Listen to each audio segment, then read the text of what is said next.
Hello. In this video, I will be talking about rejection sensitivity dysphoria. So, an example of what rejection sensitivity dysphoria is an extreme emotional reaction to real or perceived rejection. It's most common with people with ADHD. An example of it is somebody sends a text and they don't get a text back. So the person with RSD will think, oh, I shouldn't have said that. I am a bad person. I am the worst person ever. They hate me because I said that. And I shouldn't have said that. And now I should shut up forever because I shouldn't have said that. And they hate me. And I'm the worst. So all this extreme emotional response to a situation that doesn't require an extreme emotional response, but it's just automatic. It's especially common in people with ADHD. The way that I deal with it is I check in with myself every day and I say, what am I feeling right now? And I don't put words to what I'm feeling. I just feel the physical sensations of the feelings. And most of the time, I feel rejection sensitivity dysphoria in my chest, in my heart. It feels like my chest is concaving and like it's a black hole. So I sit with the feeling and I identify the physical sensation. And then I think, what is the last time that I felt this way? And then I think, what is the first time that I felt this way? And I still haven't been able to find the first time I felt that way. It's still a lot of processing and checking in with myself because I experienced this emotional reaction a lot. So I haven't found the first feeling of this yet, but I will when I keep working on it. By identifying the physical sensation of it, then I can identify the type of thought that it is. It's a rejection thought, is what I'm going to call it.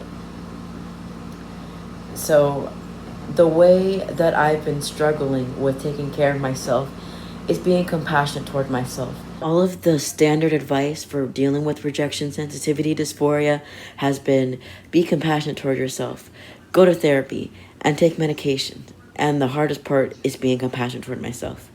And I know that will directly help heal the confidence issues that I have that contribute to the extremeness of the emotional reaction. So I am going to find out by asking the cards what is an unconventional way that I can be compassionate toward myself to improve my confidence so that rejection sensitivity will not hurt so much. When I was on Instagram, I'm not anymore. I started making an account where I would be able to share my not safe for work channeled messages, like from the collective. And it was deleted. Like, I didn't delete it myself. It got reported and then it got deleted.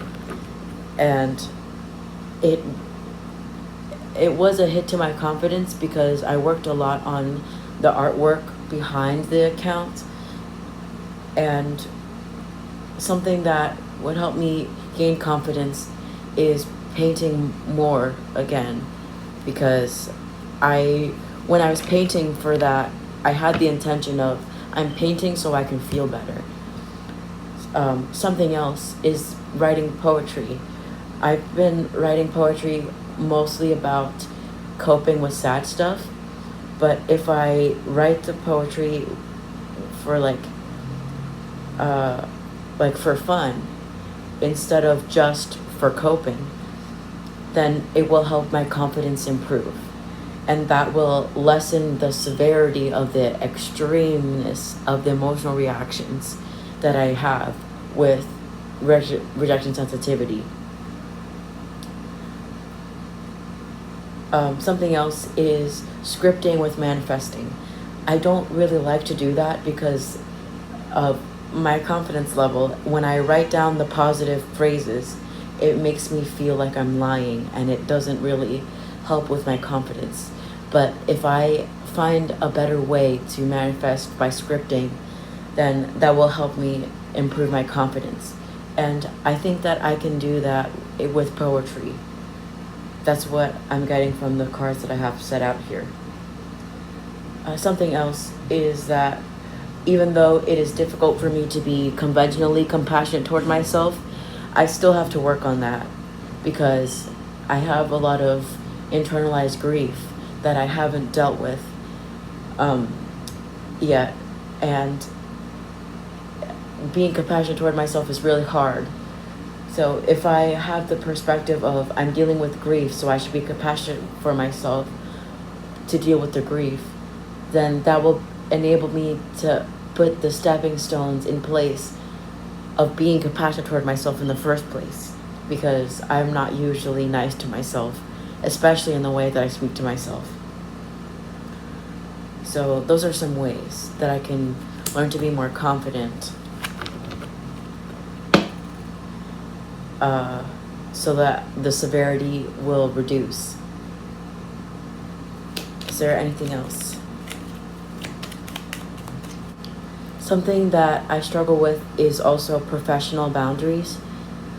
I don't really know them that well for myself with my baking. So solidifying professional boundaries with my baking will also improve my confidence, which will lessen the severity of the rejection sensitivity.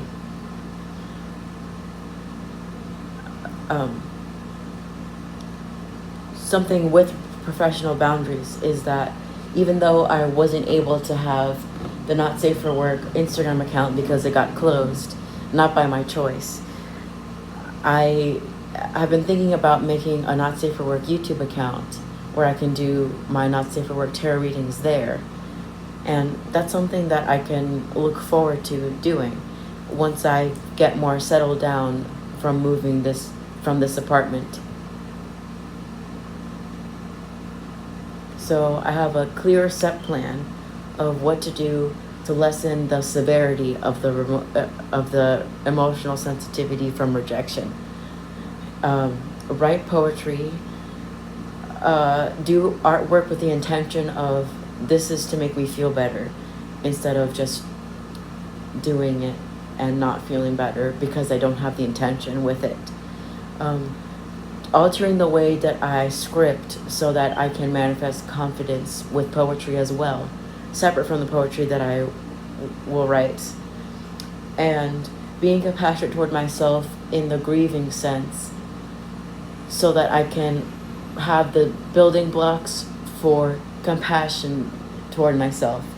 If I have the intention of dealing with the grief, it'll be easier to have the stepping stones in place. The last thing is have more solid professional boundaries with baking and with my future Not Safe for Work Tarot YouTube account. So that is all I have to say. Thank you for watching this video. I am choosing to be decisive in my mental health recovery so that I can be happy within my own choices instead of being confused by my own indecisiveness with my mental health recovery.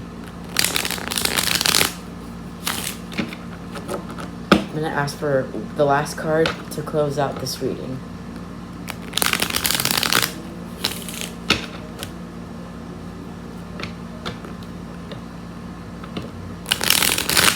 Oh, I realized I didn't show the cards that I picked.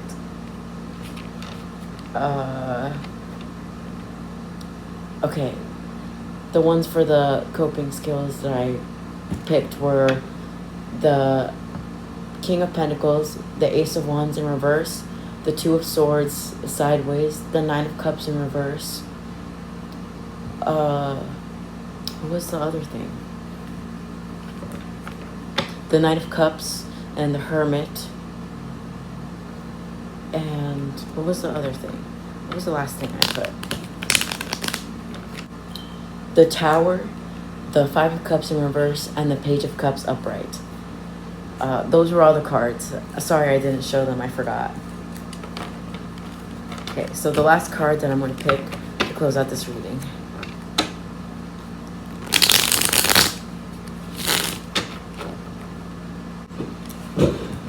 The High Priestess, the Ten of Swords, and the Page of Cups. These are the cards that came out to close out this reading.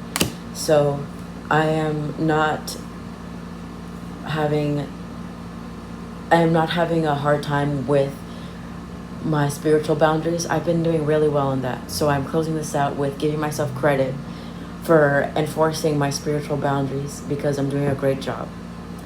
So that's it. That's the end of this video. Goodbye.